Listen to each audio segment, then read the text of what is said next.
Hey, what's up everyone, Morey Croson here, and today we're going to be going over the 4 most common errors I see in sprinting.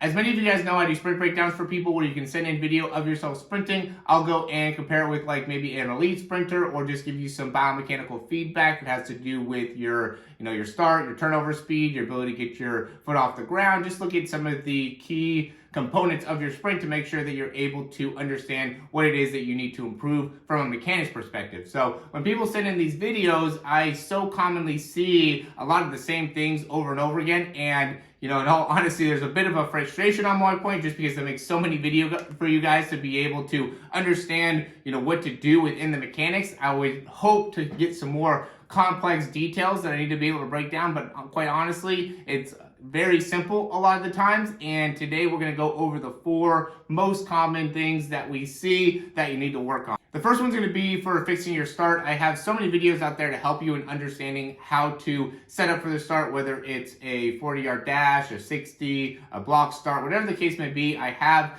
the content out there to be able to help you out with that. So when people send in the videos and they still don't understand how to get properly set up for that, that definitely is a little bit of a frustration on my part, but it's one of the most common things that I see on the other side. Is like almost everybody that sends in a video has to work on the start part of the running. So as a sprinter or a runner, somebody looking to get faster, I would say, first place to look right now, based off of all the videos that I've seen, is fixing your start. And we will quickly interrupt this video to remind you to smash that thumbs up down below if you like the information so far. Subscribe to the channel if you haven't already. And if you have any questions, comments, recommendations, go ahead and leave those down below. We'll hop right back in the video right now.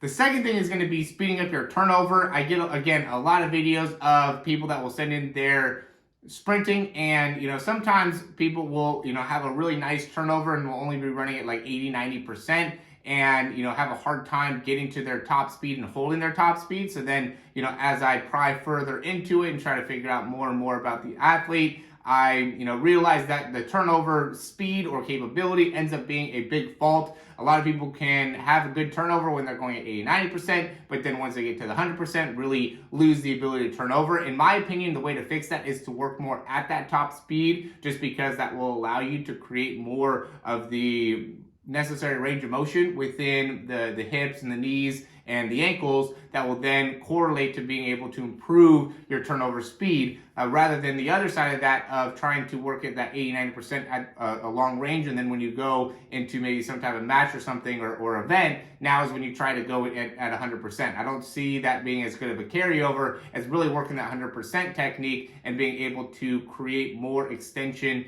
and more range of motion through there. The third most common error that I see is people crossing over their feet when they're sprinting. And again, this is a very frustrating thing on my part, just because I've gone into it a good amount of times, and to me seems like a fairly easy thing to be able to correct, but obviously not, because I get so many people that are just, when they're running, crossing over their feet. A lot of times it has to do with the start, when there's the most amount of crossover, but there's a lot of people that still are even crossing over as they get into their drive phase and their top end speed phase. And for you to understand or know if you are crossing over, just get some video of yourself sprinting from the back to be able to see how you're moving with your feet. And that a lot of times has to do with your toe range of motion and your ability to create vertical force. And so if you're lacking those, it could also be your arm swing as well. So those are the 3 most common ways that will cause you to be crossing over within your running form. So that would be something that I highly recommend if you're looking to get faster. If you're running above 5 seconds in your 40, if you're running above 8 seconds in your 60, these are common things that will tell you that you're crossing over, especially during the start. And so you definitely want to look into how you can correct that. The fourth is going to be your arms and your posture, making sure that you're staying upright in a good position within your spine. Also making sure that as your foot is touching the ground, you're getting plenty of extension through your arms, and you're also maintaining your arm position, like I said in number 3, where your elbows are pretty close to each other, hands are crossing slightly through the midline to make it so now you have the most control of your body. You don't want your arms to be flailing all over the place. You also don't want to be going through early extension in the elbow or early extension in the shoulder. You want to make sure that shoulder extension is timing up correctly with your foot contact time, and that you are getting a good positive vertical force production through your arms, right? You don't want to end up swinging, again, too far out to the sides or going more horizontal with your arms. You want to be going vertical with your arms, as that will help you stay vertical with your push-off and how your body is moving. So a lot of it has to do with your ability to move your arms correctly. It's not super complex in terms of what you need to be doing with your arms, but if they're off,